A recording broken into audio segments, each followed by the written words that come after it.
Good morning friends.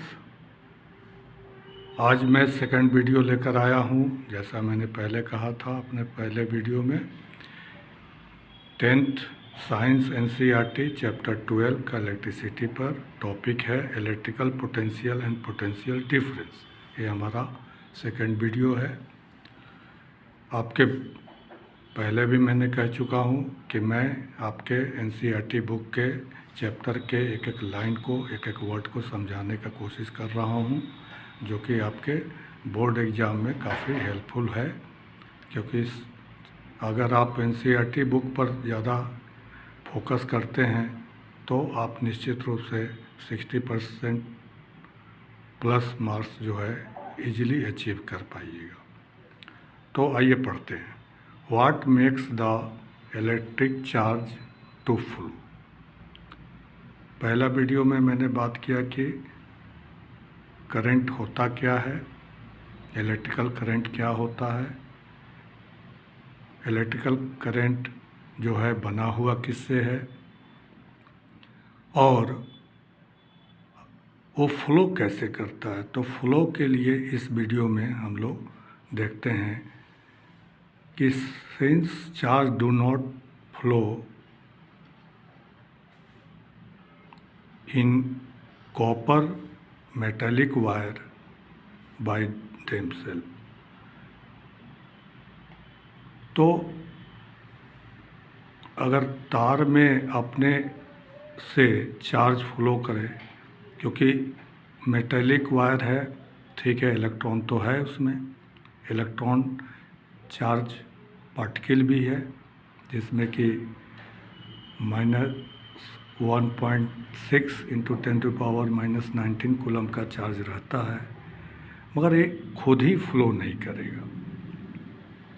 Flow करने के लिए कोई ना कोई ऐसा सिस्टम होना चाहिए जिसके चलते फ्लो करे। जैसे पहले वीडियो में मैंने कह चुका हूँ कि आपके टेरेस पर रखा हुआ टंकी से पानी जो है नीचे आता है, तो इसलिए कि वहाँ पर एक पोटेंशियल एनर्जी का डिफरेंस मिलता है।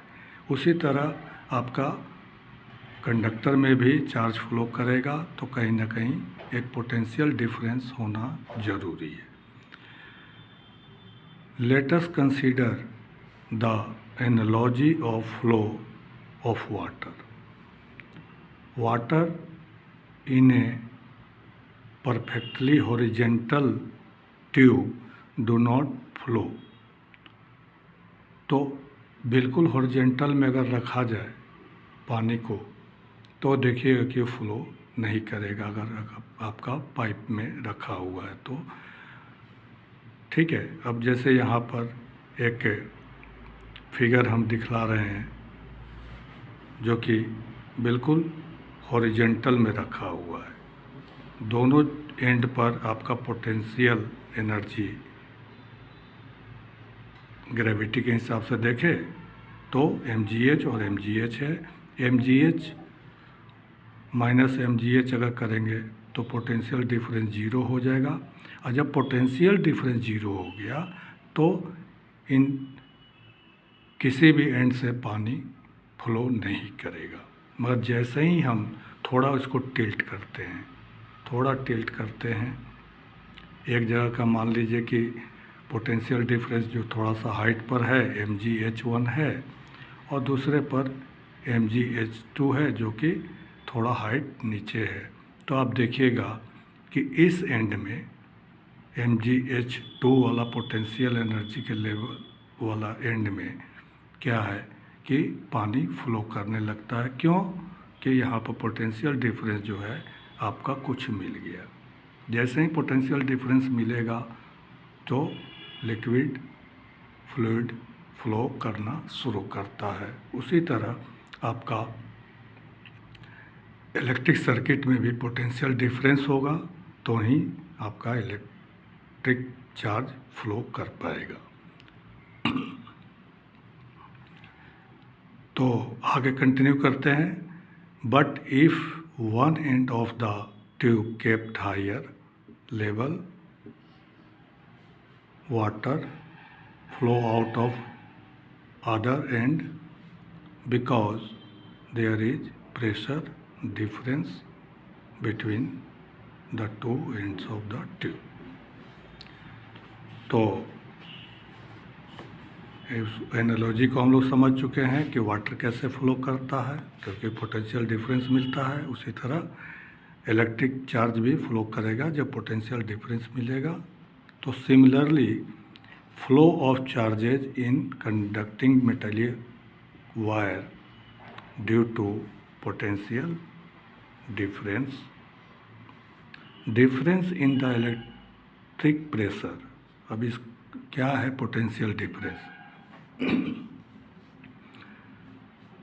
Difference in electric pressure along the conductor.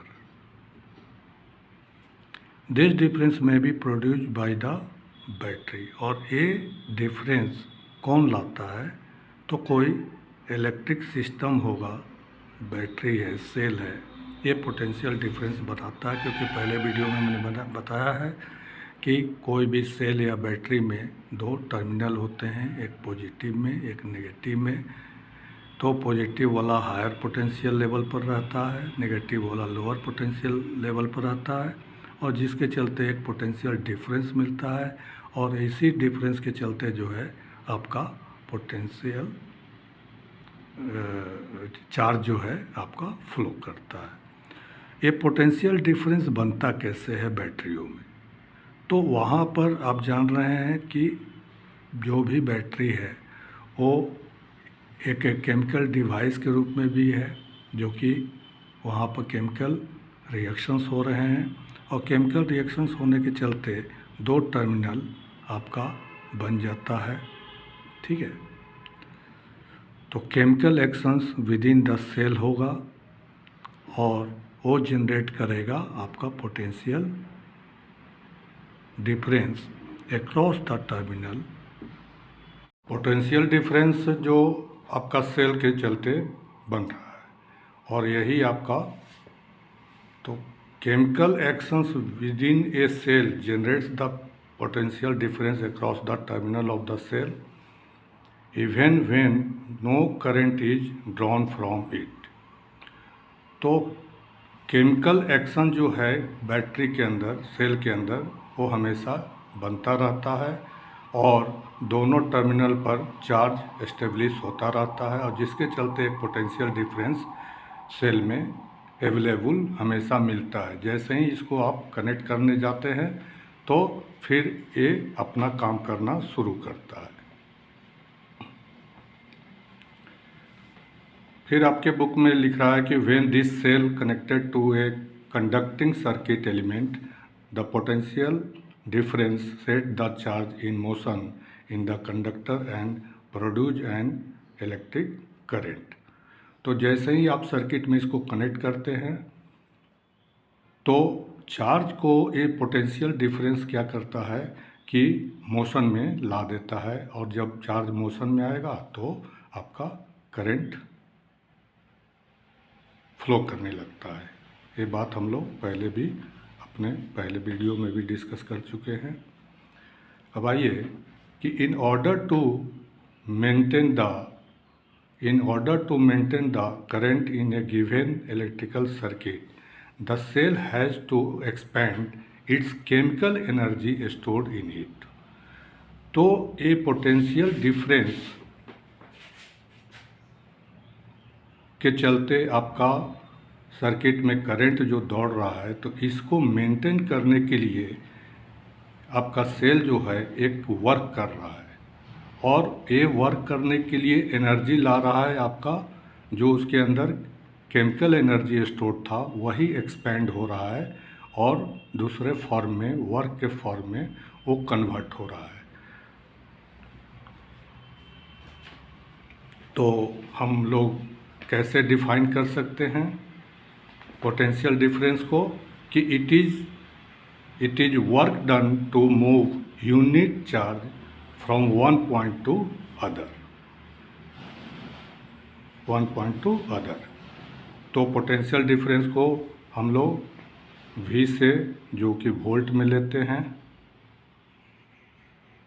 और A है वर्क, पर यूनिट चार्ज पर जो वर्क हो रहा है, पर यूनिट चार्ज पर जो वर्क हो रहा है उसी को हम कहेंगे कि पोटेंशियल डिफरेंस जो उस बैटरी में के चलते बन रहा है। तो पोटेंशियल डिफरेंस अगर हम 1 वोल्ट को डिफाइन करना चाहें तो 1 जूल का वर्क जो है 1 कूलम के चार्ज पर जब हमारा बैटरी काम कर रहा है तो हम कहेंगे कि वहाँ पर हमको 1 वोल्ट मिल रहा है। ठीक है, तो यूनिट के हिसाब से वर्क को हमेशा हम लोग जूल में ले रहे हैं और चार्ज को कूलम में, तो जूल पर कूलम ही होता है आपका वोल्ट। जो जूल पर कूलम को बोलेंगे वोल्ट।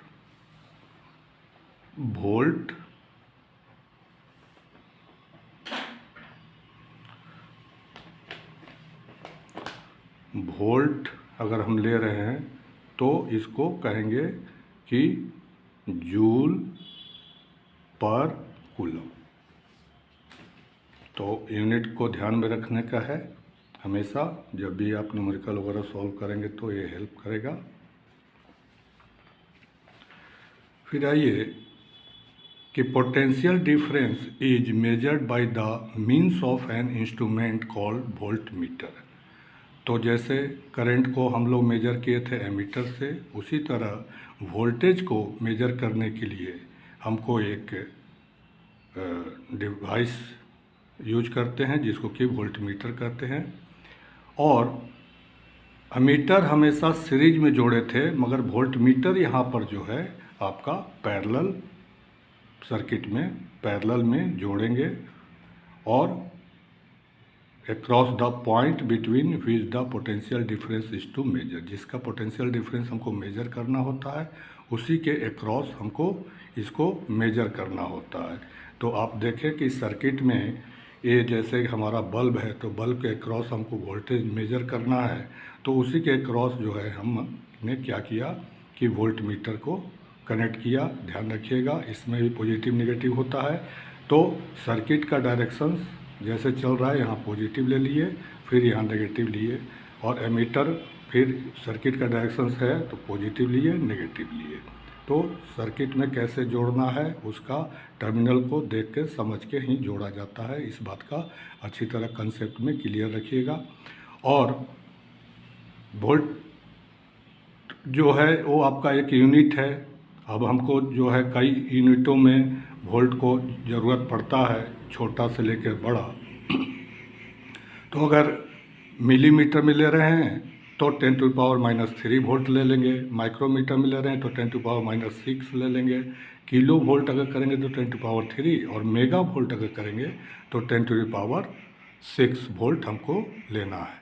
तो पोटेंशियल डिफरेंस को हम लोग डिफाइन किए कि work per unit charge, work per unit charge. अब यहाँ पर आप पहले से जान रहे हैं कि वर्क को हम Q = IT भी लिख सकते हैं, Q = IT भी लिख सकते हैं, तो IT भी डाल सकते हैं। तो यहाँ पर कई फार्मूला के रूप में हमारा इस तरह से जो बन रहा है, तो मैं पहले भी अपने सारे वीडियो में बता चुका हूँ कि हम लोग ऐसा करते हैं कि एक इस तरह का एक चार्ट बना लेते हैं। वोल्टेज है, वर्क है, चार्ज है, करंट है, टाइम है। तो VWQIT इस तरह का चार्ट बना लिए। अब हमको न्यूमेरिकल को पढ़ेंगे। न्यूमेरिकल को पढ़ने में देखेंगे कि हमको क्या चीज़ फाइंड आउट करना है, क्या क्या हमको गिवन है, और गिवन के हिसाब से अपने मेन फार्मूला सबको क्या करेंगे कि उसको रिसफल करके जो हमको रिक्वायर्ड फार्मूला बनेगा उसके अकॉर्डिंगली हम उसको यूज करेंगे अपने न्यूमेरिकल में, यूनिट पर ध्यान देते हुए। तो इस तरह जो है आप इजीली अपने न्यूमेरिकल को सॉल्व कर पाएंगे। तो इस तरह का ऐसा कुछ चार्ट बनाना, कहने का मतलब ये आपके प्रैक्टिस के लिए ही हम हर बार हर वीडियो में डालते जा रहे हैं, ताकि आपको ये प्रॉब्लम आता है कि कौन सा फार्मूला हम यूज करें, कौन सा फार्मूला याद करें, तो यहाँ याद वगैरह करने की कोई ज़रूरत नहीं है। आप अपने मेन फार्मूला से उसको रिशफल करके कई फार्मूला बनाकर प्रैक्टिस कर लीजिए और आपको खुद ही पता चल जाएगा कि क्या गिवन है, क्या फाइंड आउट करना है और उसके अकॉर्डिंगली कौन सा सूटेबल मेरा फार्मूला बन रहा है और उसके हिसाब से जस्ट वैल्यू को पुट करना है और सॉल्व कर देना है। तो जब भी आप प्रॉब्लम को सॉल्व कीजिए तो इस बात का हमेशा बार बार हम बोल रहे हैं कि क्वेश्चन को ठीक से एनालाइज कर लीजिए। प्रैक्टिस कर रहे हैं तो उसके हिसाब से चार्ट के हिसाब से अपना एडजस्टमेंट कर लीजिए और कि यूनिट और कन्वर्सन पर ज़रूर ध्यान रखने का है। तो आइए कुछ न्यूमेरिकल को सॉल्व करके हम लोग देख लेते हैं। एक क्वेश्चन है, how much work is done in moving A charge of 2 coulomb across 2 point having a potential difference 12 volt. तो क्वेश्चन में आप देख लीजिए कि आपको चार्ज दिया है और पोटेंशियल डिफरेंस दिया है। तो चार्ज 2C हो गया 2 कूलम और पोटेंशियल डिफरेंस 12 वोल्ट और आपको मांग रहा है कि वर्क आपको निकालना है।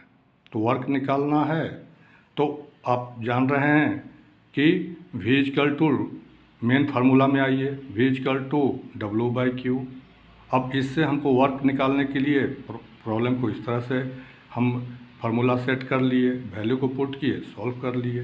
दूसरा न्यूमेरिकल को देखा जाए, if 32 joule heat produce when a current of 4 ampere flow through it for 20 second then what is potential difference.